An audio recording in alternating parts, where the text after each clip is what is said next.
প্রিয় দর্শক, ইস্পানি মির্জাপুর শুভরাত্রিতে আপনাদের সবাইকে স্বাগত জানাচ্ছি। সাথে রয়েছে আমি হাসান আহমেদ চৌধুরী কিরণ। জাতীয় নির্বাচনের রাজনৈতিক প্রেক্ষাপট নিয়ে আজকে আমরা আলোচনায় যে দুজন অতিথিকে পেয়েছি, আমার বাইরে রয়েছেন বাংলাদেশ জাতীয়তাবাদী দল বিএনপির ভাইস চেয়ারম্যান জনাব নুরুল ইসলাম মনি রয়েছেন আমাদের সাথে অতিথি হিসেবে। আমাদের সাথে আরেকজন অতিথি রয়েছেন দৈনিক আমার দেশের ব্যবস্থাপনা সম্পাদক জনাব জায়েদ চৌধুরী রয়েছেন আমাদের সাথে। দর্শক, আজকের দিনের সবচেয়ে যেটি আলোচিত বিষয় সেটি হচ্ছে গিয়ে জুলাই সনদ নিয়ে যে একটি টানাপোড়েন ছিল, সেটি একটা পথ খুলছে এবং সেই পথের প্রত্যাশা কিন্তু প্রত্যেকটি রাজনৈতিক দলই অপেক্ষায় ছিল এবং সেই অপেক্ষার আমার কাছে মনে হয় বা আমাদের কাছে মনে হয় সেটি পরিসমাপ্ত হতে যাচ্ছে। হয়তো আগামীকালকের পত্রিকায় সবচেয়ে বড় যেটি হেডলাইনটি সেটি হবে যে সংখ্যা কাটিয়ে আইনি ভিত্তি পেতে যাচ্ছে জুলাই সনদ। আমি সে কারণে প্রথম যে আলোচনাটি করতে চাই, জনাব নুরুল ইসলাম মনি, আপনি অত্যন্ত বিজ্ঞ রাজনীতিবিদ এবং রাজনীতির সাথে সংশ্লিষ্টতা বহুদিন থেকে।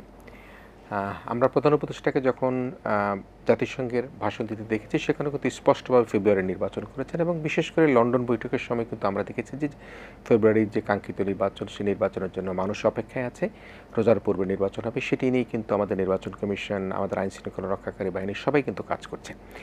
কিন্তু এখনও মনে হচ্ছে যে যদিও আজকে জুলাই সনদ বাস্তবায়নের দিকে এগিয়ে যাচ্ছে, ঐকমত্য কমিশনের পক্ষ থেকে বলা হয়েছে, এখনও মনে হচ্ছে যে প্রধান যে রাজনৈতিক দল বিএনপি বলি, তারপরে জামায়াতে ইসলাম বলি, রাজনৈতিক শক্তি হিসাবে এনসিপি, ছাত্রদের দল, তারা এসছেন, অন্যান্য বাম সংগঠনগুলো যারা রয়েছে, সবার মধ্যে কিছু কিছু ক্ষেত্রে বিশেষ করে পিআর নির্বাচন, এরপরে রয়েছে যে জুলাই সনদ, গণভোট, এগুলো নিয়ে একটি দ্বিমতের জায়গাটা এখনও পর্যন্ত স্পষ্ট হয়নি। সে অবস্থা যখন সংখ্যা কাটিয়ে জুলাই সনদ বাস্তবায়নের দিকে যাচ্ছে, আপনি সার্বিক নির্বাচনের যে পরিস্থিতি, যেটি কাঙ্ক্ষিত সময় নির্বাচন হওয়া এবং সেই নির্বাচনের মধ্যে যারা এখন দ্বিমত পোষণ করছেন সবাইকে নিয়ে নির্বাচনের কথা যেটি বলা হচ্ছে, সেটি নিয়ে আপনি কীভাবে দেখছেন? প্রথমত হলো দেখছি, আপনাকে ধন্যবাদ, দর্শক শ্রোতাকেও ধন্যবাদ। নির্বাচন তো হতেই হবে, এটা হলো প্রথম কথা। আর দ্বিতীয় কথা হলো যে নির্বাচন সময় মতো হবে এবং সকল দল অংশগ্রহণ করবে, সেটা আমরা প্রত্যাশা করি, আর এটা বাস্তবেও তাই হবে। এটা হলো আপনার নির্বাচনকে নিয়ে একটা ধূম্রজাল সৃষ্টি করার প্রথম থেকে একটা পায়তারা ছিল। আপনার নিশ্চয়ই খেয়াল আছে যে এই গভর্নমেন্ট মানে ফর্ম করার পরে, ইন্টারিম গভর্নমেন্ট ফর্ম করার পরে প্রথম যে দাবি উত্থাপিত হলো সেটা হলো আমরা মানে কি লোকাল টায়ারের নির্বাচন চেয়েছিলাম, ইউনিয়ন পরিষদ, উপজেলা পরিষদ বা পৌরসভা।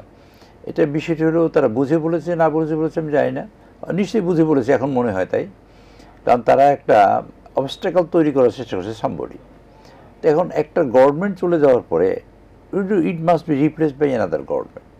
তো এটা এই একটা গভর্নমেন্ট পালিয়ে গেছে, সে একটা কান্ট্রিকে গভর্ন করার মতন ইউনিয়ন পরিষদ করতে পারে কিনা। সো এটা যারা দাবি করেছে তারা তো একটা দুঃখজনক একটা দাবি করেছে, তা করা ঠিক হয়নি।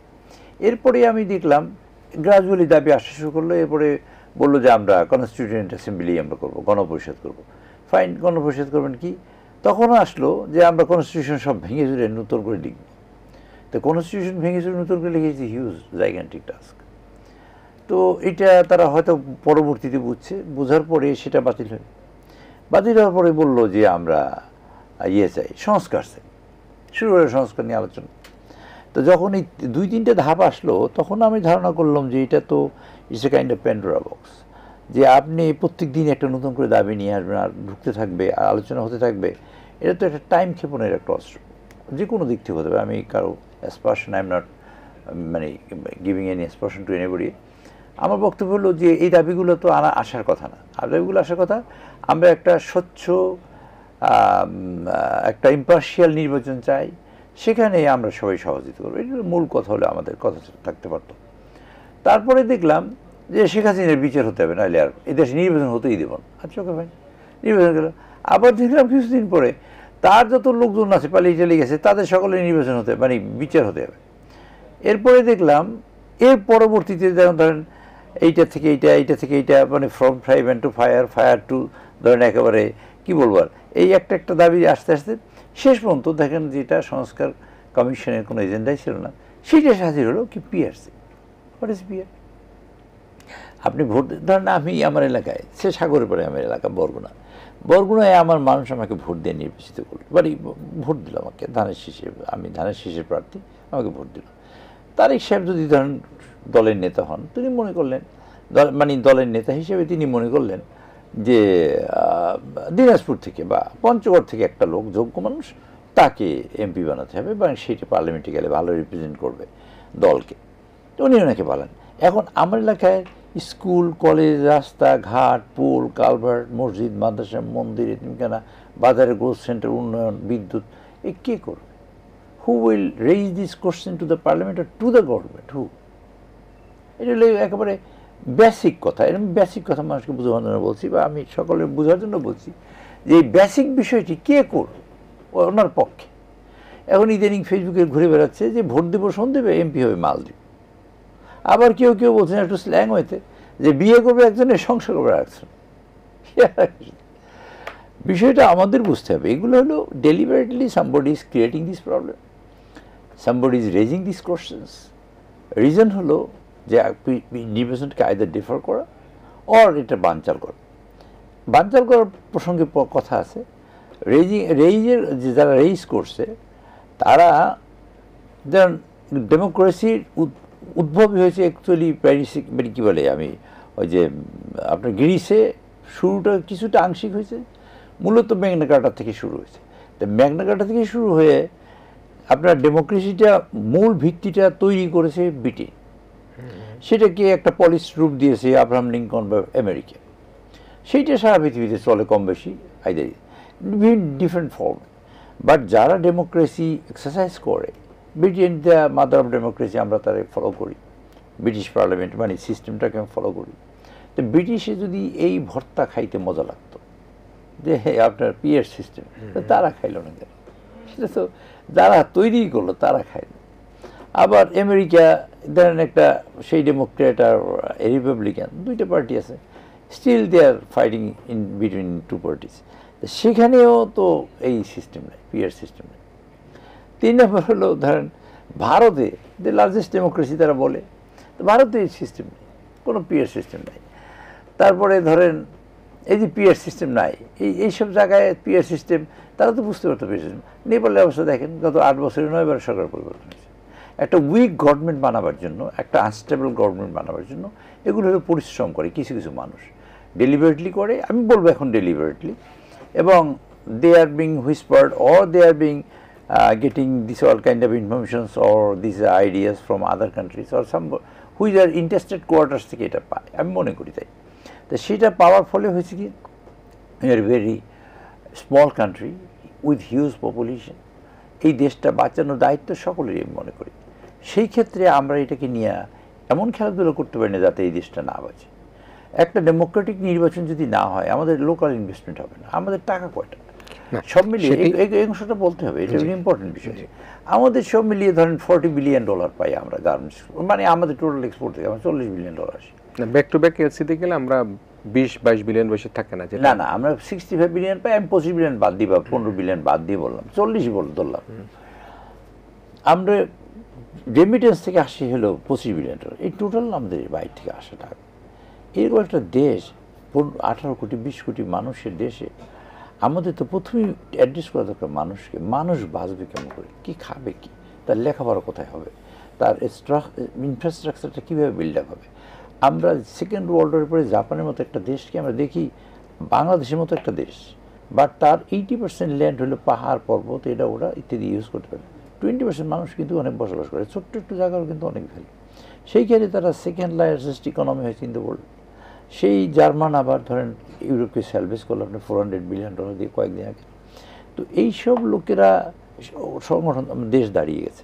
তো এইসব দেশ দাঁড়াতে হলে আমাদের যদি মানুষকে খাবারের কথা না বলি, আর কাপড়ের কথা না বলি, এডুকেশনের কথা না বলি, চিকিৎসার কথা না বলি, শুধু বলি ডেমোক্রেসি, এই কত টন ডেমোক্রেসি এলে বিক্রি করলে একটা ফ্ল্যাট বা একটা, ঠিক আছে, আমরা তো নিশ্চয়ই গণতন্ত্র, অধিক গণতন্ত্র আমরা প্রত্যাশা করি, এবং সেই সাথে সাথে যেটি আপনি বলছিলেন যে বাংলাদেশে একটা নির্বাচিত সরকার না আসা পর্যন্ত বিনিয়োগ হবে না, ব্যবসা বান্ধব পরিবেশ হবে না, এখনও দ্রব্যমূল্যের দাম যেটি সেগুলো আমরা স্থিতিশীল অবস্থা রাখতে পারছি, সব চ্যালেঞ্জ আমাদের মধ্যে আছে। কিন্তু এই সংবাদটাকে আপনি কিভাবে দেখতে চান, যেটি সংখ্যা কাটিয়ে জুলাই সনদ বাস্তবায়নের দিকে যাচ্ছে, এই জায়গাটাকে আপনি কিভাবে? অবশ্যই ভালো বলবো। সংখ্যা প্রথম হলে সংখ্যা কাটাচ্ছে, সংখ্যা যদি থাকে সেটা যদি কেটে যায় সেটা সব কিছুর জন্য ভালো। সাইক্লোন হয়েছে, সংখ্যা কেটে গেছে, সাইক্লোন নাই। এই জুলাই সনদ নিয়ে এত হুড়োহুড়ি হয়েছে, বাস্তবে হলে তো ফাইন। বাস্তবে হলো it will be mandatory to all the political parties who will come into the government. তার জন্য ম্যান্ডেটরি, ওকে ফাইন, আমরা বাস্তবায়ন যতদূর করতে পারি করবো, বা XYZ। আমি বলছি কিন্তু জামায়াতে ইসলাম তো বলছে তারা নভেম্বর ডিসেম্বরের মধ্যে গণভোট চায়, এটা গণভোটের কথা সবাই ঐক্যমত এটা এই যে জামাত ইসলাম তো এই চাইতে চাইতে দূর আসছে। এরপর যদি তারা আরো কিছু চায় তাহলে আপনি করবেন কি? ধরেন যেটা জানি না আমি এখনো জানি না, আপনিও জানেন না, এরপর একটা কিছু চাইলো যে আমি সূর্য পশ্চিম দিকে উঠুক সেটা চাই, সেটা না হওয়া পর্যন্ত গণভোট হবে না, তো কি করবেন আপনি? সূর্য পশ্চিম দিকে উঠতে হবে, দক্ষিণে বাতাস বইটা বন্ধ না হওয়া পর্যন্ত আমি নির্বাচন চাই না, কি করবেন আপনি? কিছুই করতে পারবেন না। রাত্রিবেলা কুয়াশা পড়বে আকাশ থেকে, সেই কুয়াশা বন্ধ হলে আমি নির্বাচন চাই না, কি করতে পারবেন আপনি? এটা তো চাইতেই পারে। একটা মানুষের অফুরন্ত চাহিদা থাকতে পারে যে আমার মাথার উপরে আকাশ কেন, এখানে মাটি নেই কেন, এই জন্য আমি মাটি চাই আমার ছাদের উপরে, আমার মাথার উপরে মাটি, আমি ঘাস দেখতে চাই। আর আপনি চাইলে কি করতে পারবেন? অধ্যক্ষ চাও তো কত কিছু চাও। তার মানে বিয়ে নিয়ে একটা গান আছে যে মেয়ে যখন তার প্রেমিককে প্রশ্ন করছে কবে বিয়ে করবা, তখন যে প্রত্যেক মাসে একটা সমস্যা দেখাচ্ছে, এ মাসে ধান উঠবে, ওই মাসে বর্ষা, ওই মাসে খরা, সবকিছু সেগুলি আপনি হয়তো বলবার চেষ্টা করছেন। আমি নিশ্চয়ই আলোচনায় ফিরবো। আমি জাহিদ ভাই নিশ্চয়ই আজকে পত্রিকার হেডলাইনগুলো ছেড়ে এসছেন, রাতে গিয়ে হয়তো আবারও দেখবেন। এখন আমরা সংখ্যা কাটিয়ে উঠছি, কিন্তু এখনও কিন্তু ছোট ছোট সংখ্যা, মানুষের যখন ম্যাসিভ হার্ট অ্যাটাক হয় সেটি হয়তো ভালো হয়ে গেল, কিন্তু ছোট ছোট করে আবার কিন্তু হার্টের যে প্রদাহ বা হার্ট অ্যাটাক যে সংখ্যা সেটি থেকে যায়, আবার ব্লক হতে পারে, আবার সেডিমেন্টেড হইতে পারে আপনার। তো সেই অবস্থায় জামায়াতে ইসলাম কিন্তু বলছে যে গণভোটের প্রশ্নে কিন্তু সবাই মোটামুটি একমত, কিন্তু ওটার ভাষা কী হবে, তার মধ্যে পোস্টাল কী রকম হবে, সেটি নিয়ে এখনও বুধবারে তার বসবার কথা রয়েছে। কিন্তু জামায়াতে ইসলাম আরেকটি নতুন কথা যুক্ত করছেন, তারা তাদের অনুষ্ঠানে বলেছেন নভেম্বর এবং ডিসেম্বরের মধ্যে তারা গণভোট চায়, তফসিল ঘোষণার পূর্বে। ধন্যবাদ আপনাকে, ধন্যবাদ নুরুল ইসলাম মনি ভাইকে। আসলে উনি অনেক পিআর নিয়ে এবং পিআরের ব্যাকগ্রাউন্ড নিয়ে যে কথাগুলো বলছেন, এগুলো ইনফরমেশন উনি দিয়েছেন যে কোন জায়গায় কি আছে না আছে। আমি ওই জায়গায় যেতে যাচ্ছি না, কিংবা ওই আলোচনায় না গিয়ে আমি যেটা বলতে চাচ্ছি যে আজকের অগ্রগতিটা, আজকের যে আলোচনা, এটার উপর যদি আমরা একটা পিন পয়েন্টেড করি, আগের ঘটনাগুলো ধরে আজকের যে ডেভেলপমেন্টটা, এক লাইনে বলতে গেলে যে গণভোটের ব্যাপারে, যে জুলাই সনদ বাস্তবায়নে একটা গণভোট হবে, এই গণভোটের ব্যাপারে রাজনৈতিক দলগুলো এক হয়েছে। 28টা রাজনৈতিক দলের সাথে ঐকমত্য কমিশন বৈঠক করার পর কমিশনের ভাইস চেয়ারম্যান যিনি প্রিজাইড করছেন এই মিটিংগুলোতে, কোঅর্ডিনেশন মিটিংগুলোতে, ডক্টর আলী রিয়াজ, উনি এই ঘোষণাটি দিয়েছেন। এবং তার কথার সাথে অন্য রাজনৈতিক দলগুলো, মেজর স্টেক হোল্ডার যারা, তারা যে ব্রিফিংগুলো করেছে, এটার একটা মিল সামঞ্জস্য আছে। তো এটাই হলো আশার কথা আজকে, যে এই কনসেনসাসটা হয়েছে। এখন গণভোটটা কবে হবে এইটা নিয়ে মেজর তিনটা পার্টি যদি বলি, বিএনপি এবং এনসিপি এগ্রিড যে যেদিন জাতীয় সংসদের নির্বাচন হবে একই সময় সেই দিনই গণভোট হবে। দুটো ব্যালট পেপার থাকবে, একটা ব্যালট পেপারে আপনি এমপি কাকে চান তাকে দিবেন, 300 আসনের এমপি নির্বাচন হবে, একটা ব্যালট পেপারের একজন এমপিকে আপনি দিবেন আপনার এলাকায়। আর আরেকটা ব্যালট পেপার থাকবে যেখানে জুলাই সনদের যে সমস্ত বিষয়ে রাজনৈতিক দলগুলো ঐক্যমত্যে পৌঁছেছে সেই সমস্ত বিষয়ে আপনি একমত কিনা, প্রত্যেকটা ভোটার তার রায়টা দিবে যে এই সমস্ত বিষয়ে হা অথবা না। এটাই যেটা হলো যে এইটাই কিন্তু এখন পর্যন্ত যেটা হয়েছে এটাই করা সম্ভব। এর বাইরে যে কথাটা আসছে যে আগে একটা গণভোট করতে হবে, এটা জামাতের দাবি, একটা রাজনৈতিক দল তাদের দাবি করতে পারে, কিন্তু এইটা সামগ্রিক বাস্তবতায় এটা কতটুকু গ্রহণযোগ্য, এটা আমি ব্যক্তিগতভাবে আমাকে বললে আমি বলবো এটা একটা অবাস্তব প্রস্তাব। যে এখনকার যে পরিবেশ, একটা জাতীয় নির্বাচন নিয়েই সরকার হিমশিম খাচ্ছে যে সংসদ নির্বাচন কিভাবে করবে, সেখানে তার আগে একটা গণভোট করা, দুইটা ভোট পরপর করা, গণভোট মানে একটা জাতীয় পর্যায়ে ভোট করা, এই যে 12 কোটি ভোটারই ভোট দিবে, তো এটা একটা কোয়াইট ইম্পসিবল। এই ধরনের ধারণা অ্যাবসার্ড এবং এটা করা সম্ভব নয়। আমার মনে হয় যে জামাত এটা বলছে রাজনৈতিক অবস্থান থেকে, অনেক দল অনেক কিছুই বলে, তাদের অনেক প্রস্তাব থাকে, কিন্তু আমার কেন জানি মনে হচ্ছে টোনটাতে মনে হচ্ছে যে এটাও আলটিমেটলি একটা সমঝোতায় পৌঁছবে এবং নির্বাচনের দিনেই আপনার এই গণভোটের কাজটা সম্পন্ন হবে। এখন যে বিষয়টি আজকে এতটা আলোচনায় আসে নাই, ওনাদের ক্লোজ ডোর মিটিংয়ে কতটুকু আলোচনা হয়েছে জানি না, কিন্তু তার উপর ভিত্তি করে ওনারা যে ব্রিফিংগুলো করেছেন কিংবা আমাদের সাংবাদিকরা যে নিউজগুলো আসছে, যে জায়গাটা অস্পষ্টতা আছে, আমি ব্যক্তিগতভাবে মনে করি যে আপনি গণভোটে দিলেন যেগুলোতে আপনার ঐক্যমত হয়েছে, ঐক্যমত হওয়ার জন্য তার আগে প্রত্যেক পার্টি থেকে 2 জন করে নমিনি চাওয়া হয়েছে। এটাও কয়েকটা দল, জামাত এবং অন্যরা দেয় নাই, ম্যাক্সিমাম দল তাদের প্রতিনিধির নাম দিয়ে দিয়েছে। তো তারা সিগনেটরি হবে, 28টা দল কিংবা 30টা দলের হলে 60 জন হবে, 28টা দল হলে 56 জন হবে। তো তারা সিগনেচার করবে যে আমরা এটা একমত হলাম রাজনৈতিক দলগুলোর পক্ষ থেকে, এটাই হবে জুলাই সনদ। এটার উপর বেস করেই গণভোটটা হবে। তো এখন যে কয়েকটা বিষয়ে বিএনপি নোট অফ ডিসেন্ট দিছে কিংবা অন্য রাজনৈতিক দলের 1-2টা দলেরও নোট অফ ডিসেন্ট, এমন বেশ কয়েকটা প্রস্তাব আছে। আমি পুরো সর্বশেষ যে ঐক্যমতের মানে আজকের মিটিং হওয়ার আগ পর্যন্ত যে কপিটা একবারে মেইন কপির ফটোকপি আমি দেখেছি পার্সোনালি, আমি এটা গো থ্রু করছি। এখানে কিছু বিষয় আছে সংবিধানের এত এত ধারার পরিবর্তন, ওইটা আবার মিলে না পড়লে আপনি বুঝতে পারবেন না, বাট এই অবস্থায় যে অবস্থায় আছে আমি এটা দেখেছি। এখানে বেশ কিছু জায়গায় যেখানে নোট অফ ডিসেন্ট, বিশেষ করে বিএনপির নোট অফ ডিসেন্ট আছে, বলা হয় যে এটা 9টা জায়গায় বিএনপি প্রাইমারিলি দিছিল, এটা এখন রিডিউস হয়ে 7টাতে কিংবা 6টাতে চলে আসছে। মানে আরও কয়েকটা বিষয়ে বিএনপি একমত হয়ে গেছে এর পরের সিটিংগুলোতে, প্রাইমারিলি 9 জায়গায় দিছিল। ওই বিষয়গুলোর কি হবে? গণভোটে আপনি নোট অফ ডিসেন্ট রেখে যদি গণভোট হয়, মানে এটা যদি জুলাই সনদটা স্বাক্ষরিত হয়, তাইলে ওই নোট অফ ডিসেন্টের জায়গাটাতে পাবলিক কি অপিনিয়ন দিল, সিদ্ধান্তটা কি হবে, সিদ্ধান্তটা কি দিল, এটা তো ক্লিয়ার হবে না। মানে এই জায়গায় একটা কনসেনসাস লাগবে। তাইলে আজকে সালাউদ্দিন সাহেবের ব্রিফিংয়ে যেটা বোঝা গেছে, উনি কিন্তু এই কথাটা উনি এটা জানেন এবং উনি যেহেতু নেগোশিয়েট করছেন বিএনপির পক্ষ থেকে, নেগোসিয়েশন টিমের উনি লিড দিচ্ছেন, উনি বলছেন যে আমরা এগ্রিড পয়েন্টে যে সমস্ত জায়গায় সব দল এগ্রিড হয়েছে, কোনো নোট অফ ডিসেন্ট নাই, সেইটার ব্যাপারে একটা ওই বিষয়গুলোতেই গণভোট হবে। আর যেগুলোতে নোট অফ ডিসেন্ট আছে সেগুলো ডিসপোজড অফ কীভাবে হবে, এইটা এখনও আমার ধারণা বুধবারের মিটিং, আরেকটা মিটিং যেটা দিয়েছেন ওইখানে সিগনেচার এবং এই বিষয়টার একটা সমাধান করতে হবে। যে আপনি ওই বিষয়গুলো তাইলে আইদার আপনি ওই 9টার জন্য আলাদা আবার 9টা টিক মার্ক ইয়েস নো, যে বিএনপি বলছে যে আমার প্রধানমন্ত্রী এবং সরকার প্রধান একই ব্যক্তি থাকতে পারবেন, অন্য দলগুলো বলছে পারবেন না। তো আপনি একই ব্যক্তি সরকার প্রধান থাকবেন কিনা এটার জন্য আলাদা একটা মানে এক কিংবা ক আলাদা একটা ক দিতে হবে, ক দিয়া ইয়েস নো দিতে হবে যে আপনি বিএনপিটা সমর্থন করেন না জামাতেরটা সমর্থন করেন, যেগুলোতে ডিসপিউট রয়ে গেছে। না হলে আপনার গণভোটটা কমপ্লিট হবে না। অথবা এই পুরো জিনিসগুলো নির্বাচিত সরকারের হাতে ছেড়ে দিয়ে যারাই ক্ষমতায় আসবে পরবর্তীতে তারা তাদের যে কমিটমেন্ট করছিল কমিটমেন্ট বাস্তবায়ন করবে। জামাত যদি ক্ষমতায় আসে তাহলে জামাত তাদের কমিটমেন্ট বাস্তবায়ন করবে, বিএনপি ক্ষমতায় আসলে বিএনপি তাদের কমিটমেন্ট বাস্তবায়ন হবে। এটা আরেকটা তাদের নির্বাচনী ম্যানিফেস্টোর পার্ট হয়ে যেতে পারে এটা। নতুবা এটার আপনি যদি এই ডিসপিউটেড অবস্থায় এই জিনিসটা একটা ফরম্যাটে দিতে হবে, আপনি কি ফরম্যাটে দিবেন? ফরম্যাটটা তো আপনার ক্লিয়ার হলো না যে আপনার দিলেন আপনি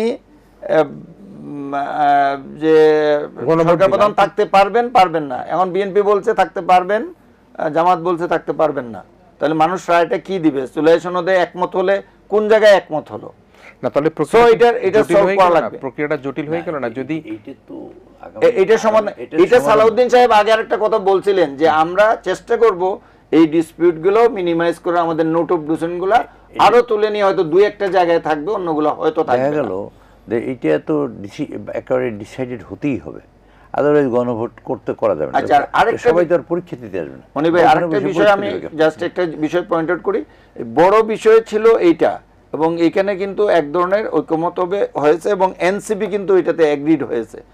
আরেকটা বিষয় যেটা রয়ে গেছে আমার ধারণা যে এটা হয়তো ফাইনাল নেগোসিয়েশনে এটা ওইখানে বিএনপির ছাড় দেওয়ার বিষয়, এখানে জামাতের ছাড় দেওয়ার পোরশনটা বেশি, যে তারা ওই একই দিনে জাতীয় সংসদ নির্বাচনের দিনেই যাতে গণভোটের ইয়েটা মেনে নেয় শেষ পর্যন্ত, এটা একটা দাবি। আমার ধারণা, আমার স্পেকুলেশন যে এটা একটা নেগোসিয়েশন পয়েন্ট হিসেবে জামাত এই কথাটা বলছে।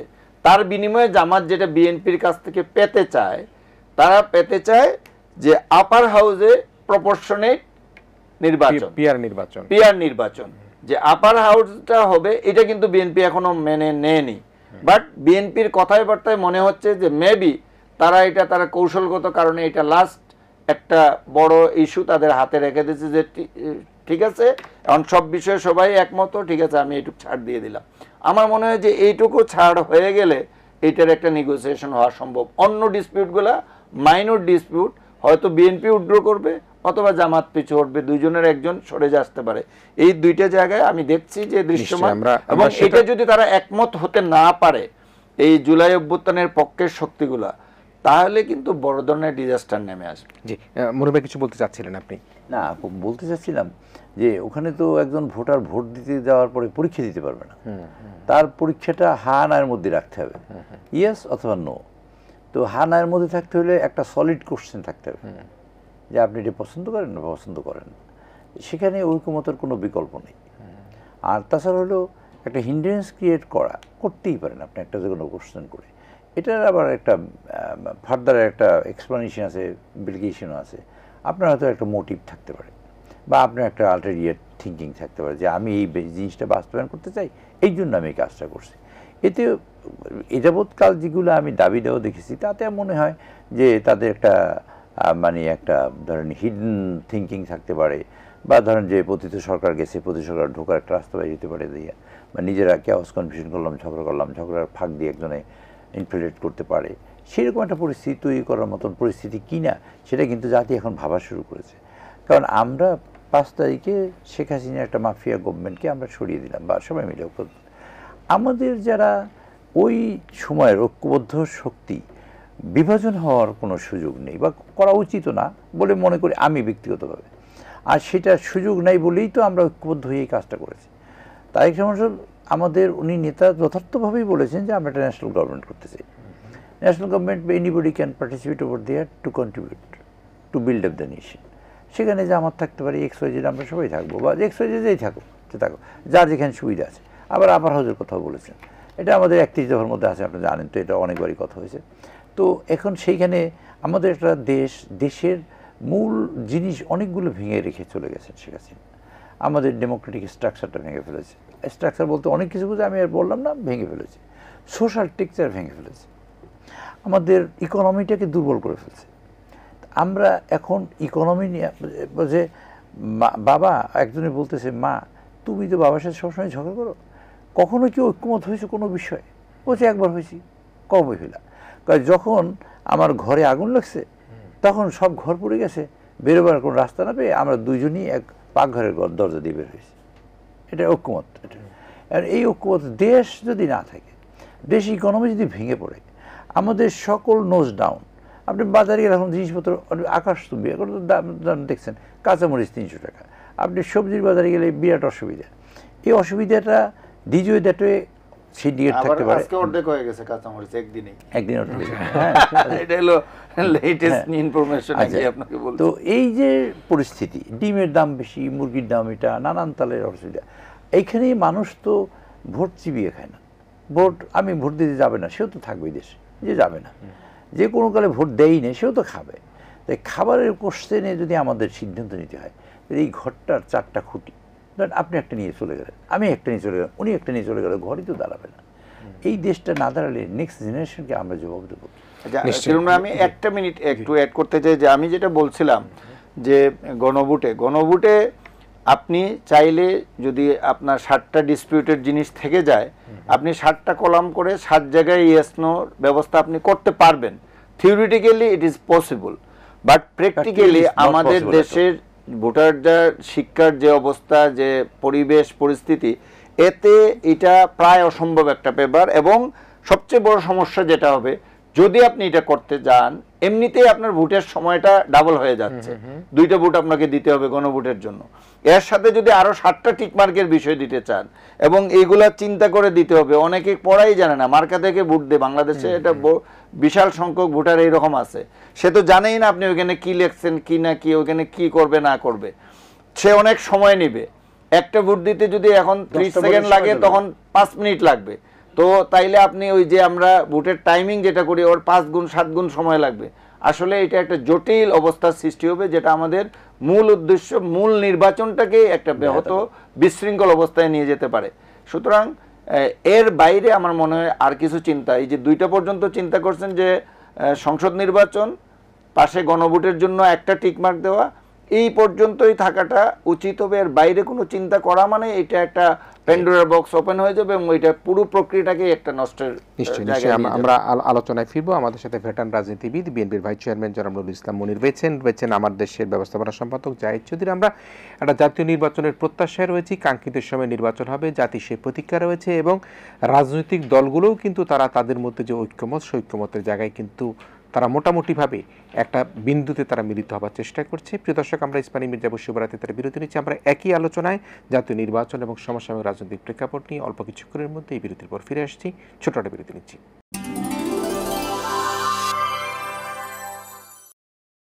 ইসমানী মির্জা বশির আমরা আবারও ফিরে এসেছি। আমরা কথা বলছি জাতীয় নির্বাচন এবং সমসাময়িক রাজনৈতিক প্রেক্ষাপট নিয়ে। আমাদের সাথে অতিথি হিসেবে রয়েছেন বিএনপির ভেটারান লিডার, বাংলাদেশ জাতীয় দল এর ভাইস চেয়ারম্যান জনাব নুরুল ইসলাম মনির আমাদের সাথে রয়েছেন দৈনিক আমার দেশের ব্যবস্থাপনা সম্পাদক সিনিয়র সাংবাদিক জনাব জাহিদ চৌধুরী। মনে ভাই, আমরা বেশ আলোচনা করলাম এবং আকাশের মেঘ কাটা শুরু হয়েছে কিনা আপনারা রাজনীতি করেন, আপনারা ভালো বুঝলেন এবং আপনার কাছে যেটি হলো বুঝতে পারলেন যে মেঘ কাটা শুরু হয়েছে, কারণ যারা যারা আপনাদের দৃষ্টিতে ভুল করছিল তারা হয়তো নিজেদের ভুল শুধরাচ্ছে বা আস্তে আস্তে আরও একটু বেশি শুধরাবে।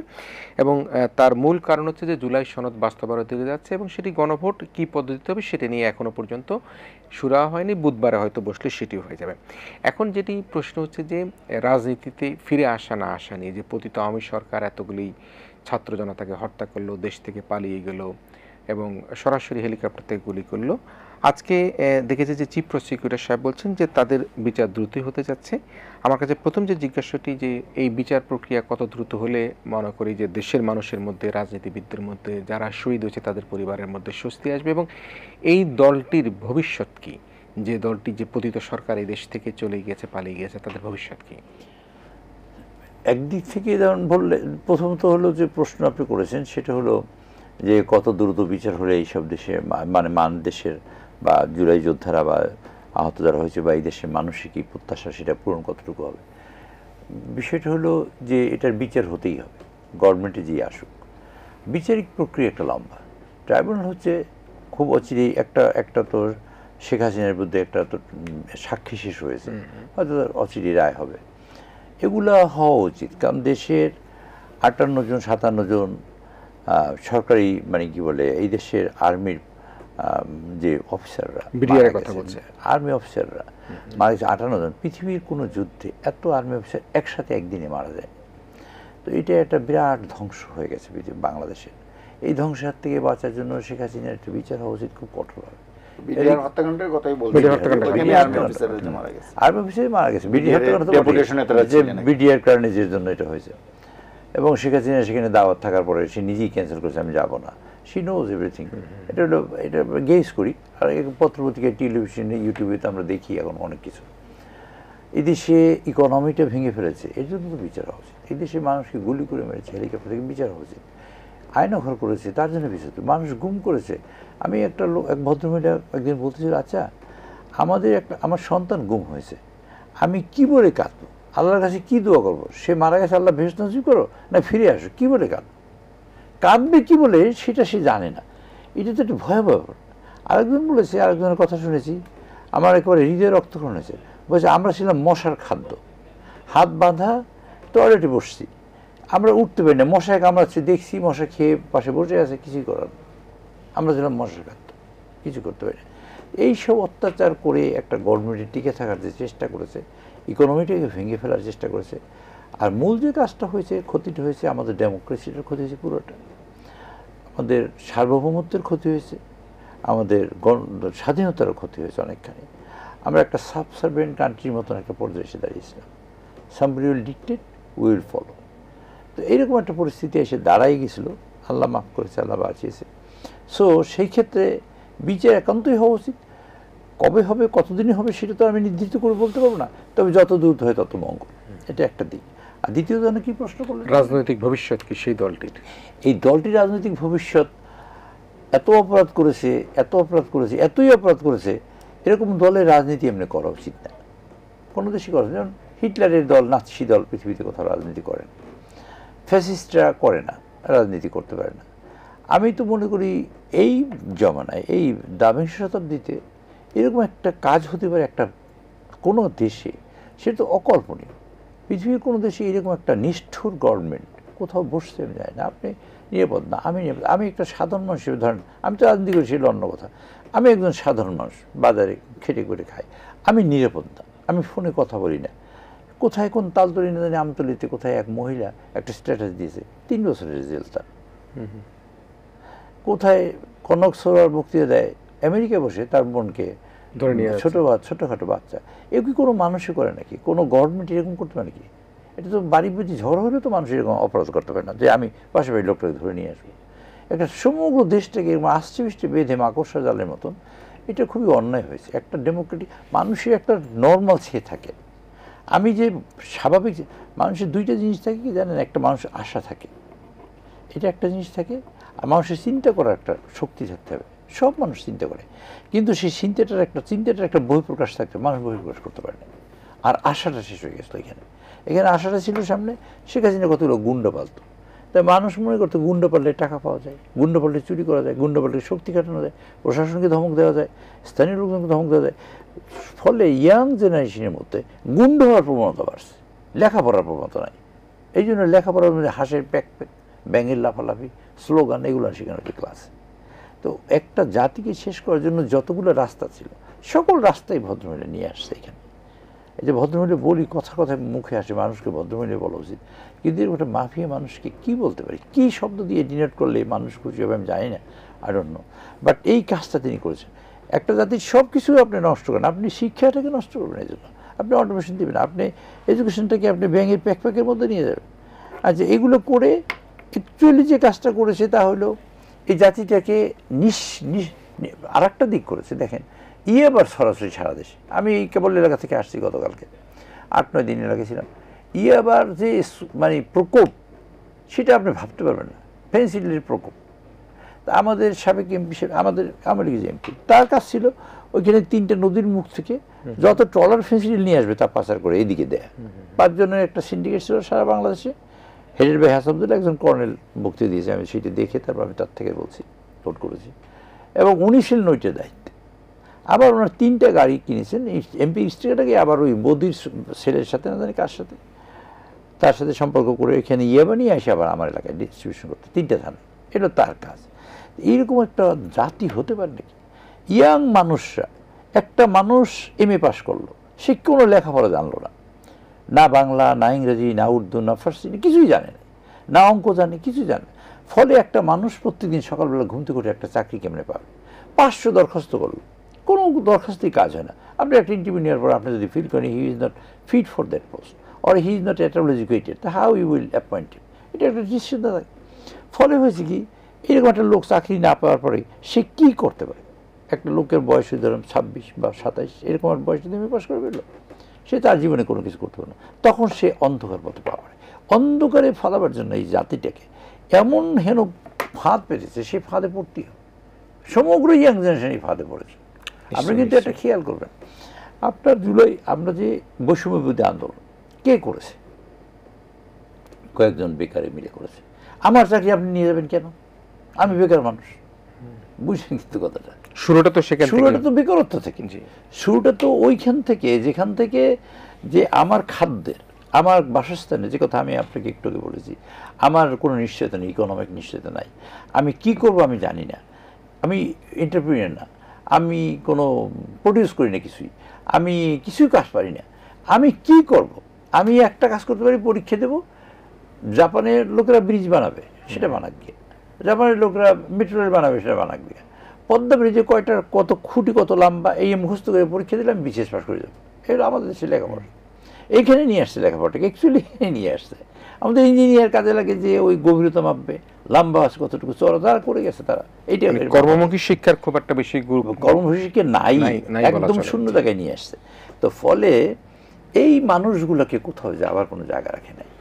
এরকম একটা দেশকে, একটা গোষ্ঠীকে, একটা জাতি গোষ্ঠীকে এরকম নিধন করতে পারে কোনো মানুষ, ইচ্ছাকৃতভাবে কোনো সরকার, এটা আমি যতটুকু পড়াশোনা করেছি, আমি বিশ্বাস করেন, আমি তো পার্লামেন্টে রান করেছি, বইপত্র পড়েছি, ঘাটছি, এখান থেকে বই আনছি, আমি এরকম কোথাও পাইনি। নিশ্চয়ই আমি আবার সেইখানে শেষ করতে এই লাইনটা বললে যে এরকম দলের এমনি নিজেদের কারণেই রাজনীতি করা উচিত এবং তাদের সমর্থকদের এখান থেকে সমর্থন উড্ডু করা উচিত। সকল সমর্থকদের যারা একটু সমর্থন সেন্সিবল করতো। ছিল, জি। যারা একটু সেন্সিবল, যারা মানুষকে কষ্ট দিতে চায় না, এরকম মানুষকে এরকম দলের রাজনীতি থেকে উদ্র করছে, তাদের নিজেদের স্বার্থে, তাদের পরিষ্কার জন্য, নেক্সট জেনারেশনের কাছে নিজের প্রশ্নটাকে, নিজের কনসেন্সটাকে পরিষ্কার রাখার জন্য তাকে এই রাজনীতি থেকে বেরিয়ে আসা উচিত, আর এই দলের রাজনীতি করা উচিত। জি, আমরা একটা বিরতি যাব। জাহিদ ভাইয়ের একটা প্রশ্ন তুলে রাখছি, সেটি হচ্ছে আমার খুব মনে পড়ছে। প্রথমত যেটি মনি ভাই বললেন যে দেশে একটা মাফিয়া শাসন ব্যবস্থা ছিল এবং একটা ইকোনমি বলি, আমাদের সাংবিধানিক প্রতিষ্ঠানগুলো বলি, সব জায়গায় সবকিছু যে আমরা যদি মাদক বলি, সব দিক থেকে একটা মাফিয়া শাসন ব্যবস্থার মধ্যে ছিল। আমি একটা পত্রিকার নিউজ তুলে আপনার জন্য আলোচনায় ফিরবো। আমার মনে আছে যে বিগত আওয়ামী শাসন আমলে বিএনপির একজন থানা লেভেলের নেতা, তিনি ৩-৪ বছর আগে ব্রেন স্ট্রোক করে প্যারালাইজ ছিলেন। তার উপজেলায় একটা ককটেল ফুটেছে বা বোমা ফুটেছে, সে ফোটার কারণের জন্য 2 বছর পরে, প্যারালাইজড হওয়ার 3 বছর পরে তার বিরুদ্ধে মামলা হলো এবং সে মামলার পরে পুলিশ যখন তাকে গ্রেপ্তার করতে আসে, স্থানীয় মানুষ সবাই বলল তিনি তো আজকে 4 বছর ধরে অচেতন অবস্থায় পড়ে আছেন, তো উনি বোমা ফুটালো কখন? তখন পুলিশ তাকে ভ্যান গাড়িতে চাদরে করে উঠাচ্ছে আর বলছে যে এটা আদালতে গিয়ে বলবেন, এখন এখানে বলার সুযোগ নেই। অর্থাৎ মৃতপ্রায় মানুষটাকেই কিন্তু সেখানে চাদরে করে তুলে থানার সেই হাজতে নিয়ে গেল। সেটা সেই প্রসঙ্গে আমি আসবো, যেহেতু মনে হয় আজকে অনেক দুঃখের কথা আমাদেরকে বলবার চেষ্টা করলেন। প্রিয় দর্শক, আমরা সেই মাফিয়া শাসনতন্ত্র নিয়ে কথা বলছিলাম, সেই বিষয়ে আবার আলোচনায় ফিরে আসবো। সমসাময়িক রাজনীতি এবং রাজনৈতিক প্রেক্ষাপট নিয়ে, জাতীয় নির্বাচন নিয়ে আমাদের সাথে অতিথি হিসেবে রয়েছেন জনাব নুরুল ইসলাম মনি, বিএনপির ভাইস চেয়ারম্যান, এবং রয়েছেন দৈনিক আমাদের দেশের ব্যবস্থাপনা সম্পাদক সিনিয়র সাংবাদিক জনাব জাহিদ চৌধুরী। আমরা একটা শেষ বিরতি নিচ্ছি।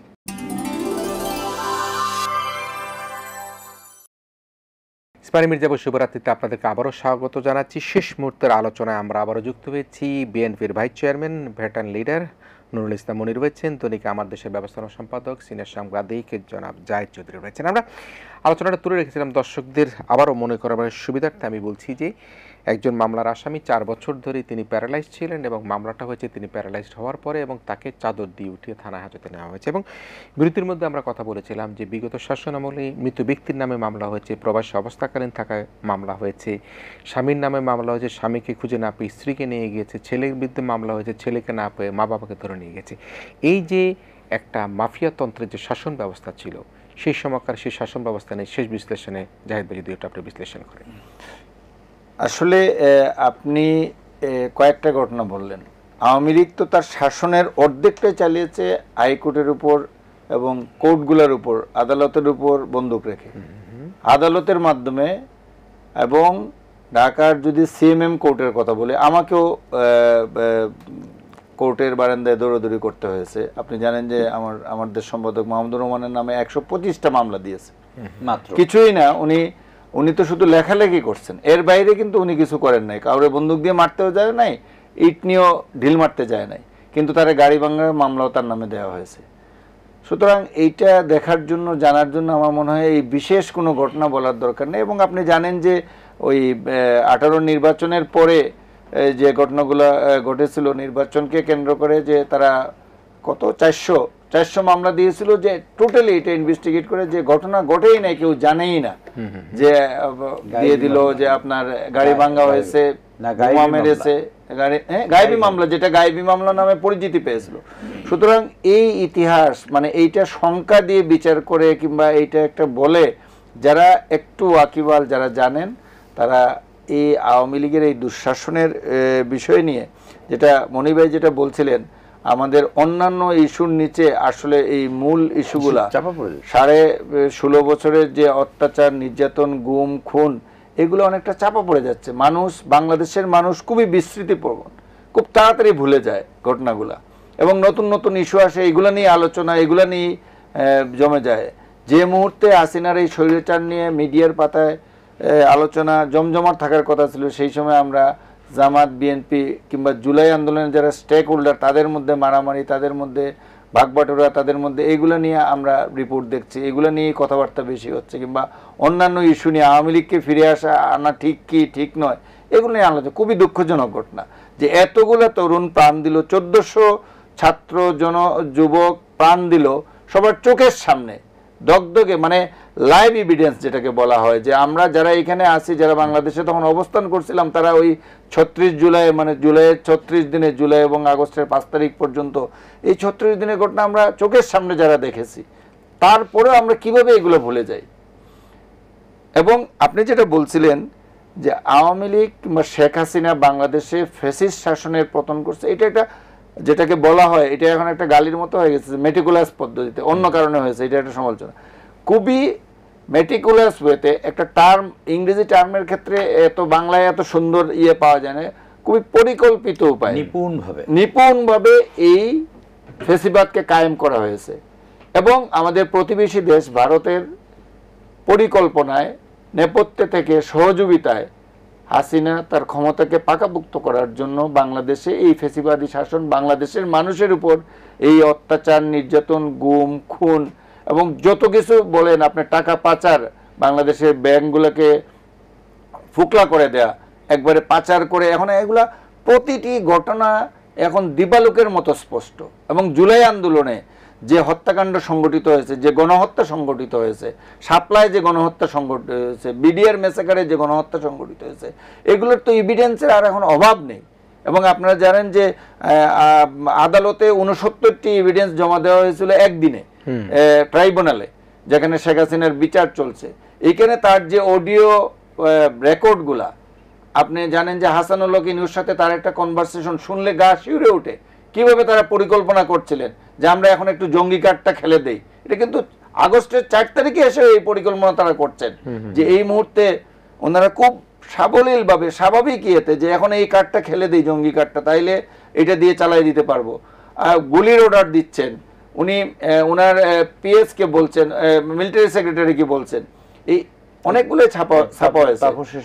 তাপসের সাথে তার কনভারসেশন, তার আত্মীয় এবং ঢাকা দক্ষিণ সিটি কর্পোরেশনের মেয়রের সাথে তার যে কনভারসেশন, কথাবার্তাগুলো মানে একটা ভয়ঙ্কর, এক একটা শুনলে শিহরিত হওয়ার মতো এক একটা ঘটনা, যে এক একটা টেলিফোন সংলাপ, কিভাবে সরাসরি এই সমস্ত হত্যাকাণ্ডে, এই সমস্ত গুম খুনের সাথে তারা জড়িত। এবং এখনো কিন্তু আমরা পাবলিকলি এখনো জানি না, আমরা মিডিয়ার লোক কিছু কিছু আমাদের পেশাগত প্রয়োজনে আমরা কিছু একটু আগে জানি, কিন্তু এখনো আমি যতটুকু জানি ট্রাইব্যুনালের কাছে যে সমস্ত ডকুমেন্টস এবং এভিডেন্স রয়ে গেছে এই পর্যন্ত যা আছে, এগুলা সব যখন উন্মোচিত হবে, হবে, তখন মানে আপনি চিন্তাও করতে পারবেন না, কল্পনাও করতে পারবেন না এই দেশের শুধু শেখ হাসিনা নয়, তার সহকর্মী, তার ওই সময় যারা সহযোগী, তারা সবাই মিলে সম্মিলিতভাবে এই দেশের মানুষের উপর কিভাবে এই অত্যাচার এবং নির্যাতনগুলো করেছে, পরিকল্পিত উপায়ে করেছে, ঠান্ডা মাথায় করেছে।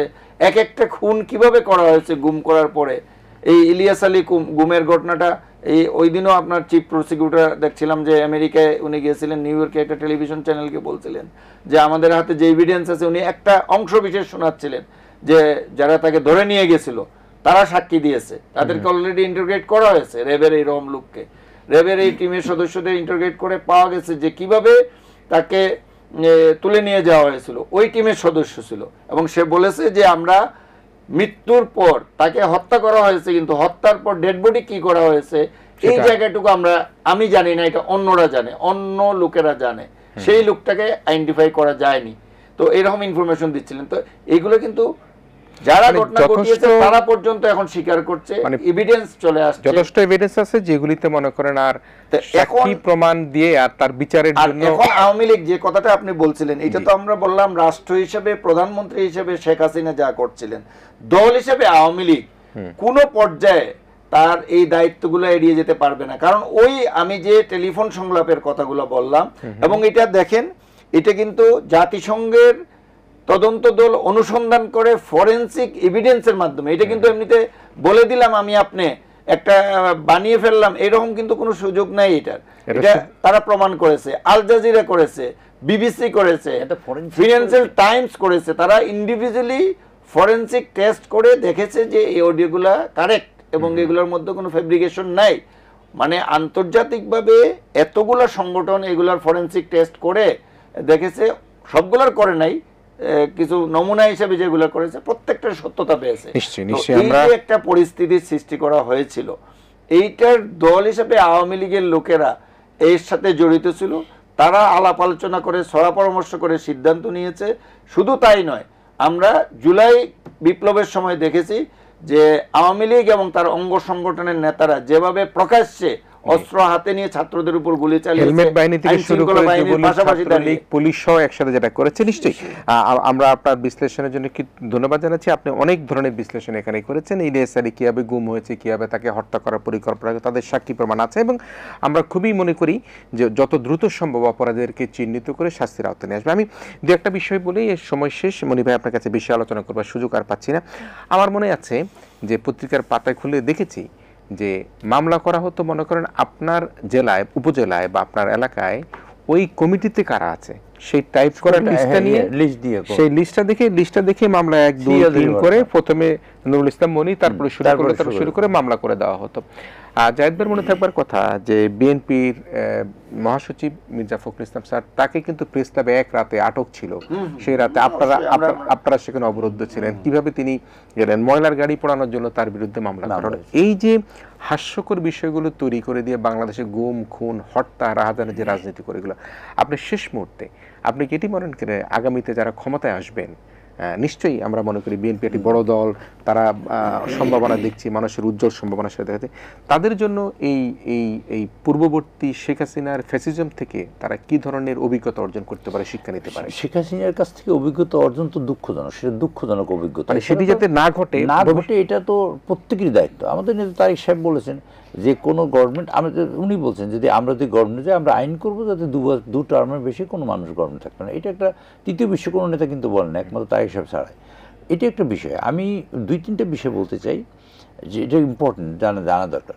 আমরা এইসব আলোচনার মধ্যে এইসব বিভিন্ন ধূম্রজাল সৃষ্টি করে মূল আলোচনাগুলোকে মানুষকে এখন সরিয়ে রাখছে, মানুষকে বিস্মৃত করার চেষ্টা করছে।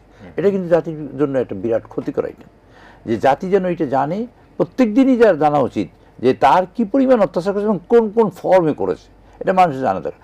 30 লক্ষ কোটি নিয়ে গেছে, এটা দেবপ্রিয়বাবু বলেছেন এখন থেকে 6 মাস আগে। 6 মাসে বের হয়েছে 30 লক্ষ কোটি টাকা, মানে বিভিন্ন জিনিস অ্যানালাইসিস করে। তাতে যদি আরও 6 মাস পরে করে আরও 20 লাখ কোটি করে, একটা দেশের, আমাদের দেশের রিজার্ভ হলে এখন $30 বিলিয়ন। আর এই দেশ থেকে শেখ হাসিনা এবং তার আত্মীয় স্বজন লোকজনেরা তারা পাচার করেছে ওই সময় হিসেব অনুযায়ী $432 বিলিয়ন। এটা চিফ অ্যাডভাইজার সাহেব কোর্ট করেছে, আমি তার কোর্ট থেকে বলছি। এটা একটা বিষয়। যেসব গায়েবী মামলা করতে পারে পুলিশেরা, তাদের কোনো দৃশ্যমান বিচার আমরা দেখি না। এইসব পুলিশদের বিচার হচ্ছে যে পুলিশ এই কাজ করেছে, পুলিশের কনফিউজ করতে আমাদের বাধ্য করেছে, সেটা বলুক তারা, অ্যাটলিস্ট তারা ক্ষমা চাক, সেটা কিছু দেখি না। ফলে হয়েছে কি, আমরা যে অপরাধগুলো দেখেছি, অপরাধগুলো যদি এখন প্রকাশ্যে আলোচনায় থাকতো, তাহলে নেক্সট গভর্নমেন্ট যে থাকবে তার একটা হুঁশ থাকতো সবসময় যে আমি এইখান থেকে সরে থাকবো, আমি এই কাজটা করবো না। এইটা ভবিষ্যতে কেউ করবে বলে আমি মনে করি না, তারপর হয়তো কিছু করবে, কিন্তু এই কাজগুলো করবে না। এইটা উনি যেটা রাইটলি বলেছেন যে আমরা খুব সহজে ভুলে যাই। আমরা আর এমন নেগেটিভ ইনফরমেশন আপনার কাছে প্রত্যেক দিন সকালে পত্রিকা পড়লে আসবে যে আপনি কয়টা মনে রাখবেন, 1টা, 5টা, 20টা, 50টা, 100টা, তারপর কেমন মনে রাখবেন। কাজে এইরকম যে হাজার হাজার ইনফরমেশন, নেগেটিভ ইনফরমেশন, আমি আগে নোট করতাম, এইসব নেগেটিভ ইনফরমেশন আমি নোট করে রাখতাম, আমি পার্লামেন্টের জন্য রাখতাম। তো আমি এক সময় রাখছি, হাসিনা সরকার পদ্ধতি, তারপর এত পরিমাণ হয়েছে যে রাখতে পারি না, পরে আমি আর রাখিনি। কয়টা রাখবার, কয়টা বলবো, সারা জীবন বললেও আমি বক্তৃতা শেষ করতে পারবো না। কাজে আমি যেটা মনে করি সেটা হলো জাতি হিসাবে আমাদের প্রথমত হলো আমাদের ওই জিনিসটা জানতে হবে যে আমরা কি অপরাধ করেছিলাম, সেটা যেন মানুষেরা জানে, সেই অপরাধ থেকে তারা শিক্ষা নেবে এবং সেই শিক্ষা নিয়ে পরবর্তী গভর্নমেন্ট চলবে। আমি মনে করি সেরকম হলে দেশে ভালো হবে। আর এডুকেশন, আমি এই পাশাপাশি যেটা বলতে চাই, যেসব ক্ষতি তিনি করেছেন সেসব ক্ষতি কোন কোন ক্ষেত্রে হয়েছে, ডেমোক্রেসির ক্ষেত্রে হয়েছে, আমাদের মানে কি বলে সার্বভৌমত্বের কোশ্চেন হয়েছে, আমাদের এডুকেশনের কোশ্চেন হয়েছে, শিল্প অর্থনীতির ক্ষেত্রে হয়েছে, শিল্প বিকাশের ক্ষেত্রে হয়েছে। এইসব ক্ষেত্রগুলো যদি আমরা না এখন করি এবং সাংবাদিক যদি বারবার কথা না বলে, তাহলে আর একটা গভর্নমেন্ট যেই আসুক না কেন সে আবার এগুলো ইন্টারেস্টেড হবে না, বা কখন করবে তার আবার প্রায়োরিটি থাকবে, সে করবে। আমি মনে করি ওগুলো মানে প্রায়োরিটি দিয়েই ওগুলোকে মানে করা, মানে যাকে বলে মানে স্ট্রিমলাইন করা, যে যাতে ভবিষ্যতে আর কেউ না করে এবং এই দেশটা দাঁড়াতে পারে। আর দেশ যদি না দাঁড়ায় তাহলে আমরা ভবিষ্যৎ জেনারেশন তো না, নিজের জেনারেশনই আমরা দেখবো অনেক সাফার করতেছি। এবং সেখানে কেউ অপরাধ করুক বা কেউ ডিভাইড করুক বা স্প্লিট করুক বা কেউ ক্লিভেজ তৈরি করুক এটার মধ্যে, সেটা আমি ব্যক্তিগতভাবে প্রত্যাশা করি না।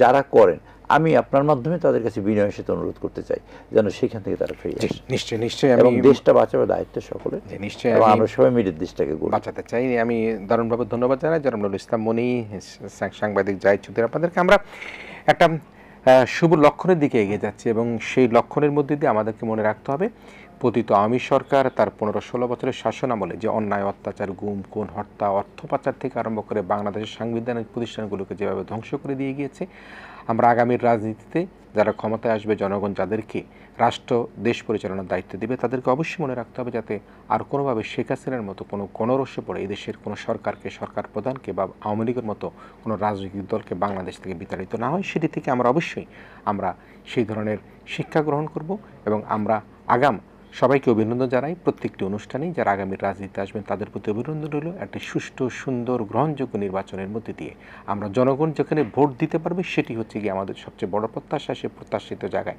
আমরা সকলকে এই ভোটের মধ্যে অংশগ্রহণমূলক নির্বাচনের মধ্যে জনগণের ভোট প্রদানের মধ্যে দিয়ে আমরা যাতে উৎসবমুখ নির্বাচন হয় সে প্রত্যাশা রেখে আমরা আপনাদের সবাইকে ধন্যবাদ জানাই। আমাদের আয়োজন শেষ করছি। প্রিয় দর্শক, আপনারা ভালো থাকবেন। একই সাথে মনি ভাই এবং জাহেদ ভাই, আপনারা দুজনও ভালো থাকবেন।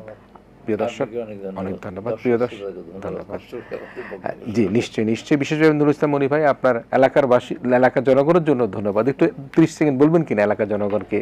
জনগণকে বলবো যে তারা এখন একটা মানে বিল্ড আপ করছে, তারা নিজেরা ঐক্যবদ্ধ হচ্ছে এবং তারা বুঝতে পেরেছে যেগুলো মাফিয়া সরকার। আমি তো ঘুরি আর লোকদের সাথে কথা বলি, মাফিয়া সরকারের হাত থেকে বাঁচার জন্য তারা চেষ্টা করছে এবং তারা নির্বাচনের জন্য উন্মুখ এবং যে কোনো সময় নির্বাচন হলে ইনশাল্লাহ তারা মানে সবাই মিলে পার্টিসিপেট করবে সেই প্রত্যাশাই করি এবং তা করবে ইনশাল্লাহ। নিশ্চয়ই। দর্শক ভালো থাকবেন, আপনারা সবাই মিলে ভীষণ ভালো থাকবেন। খোদা হাফেজ।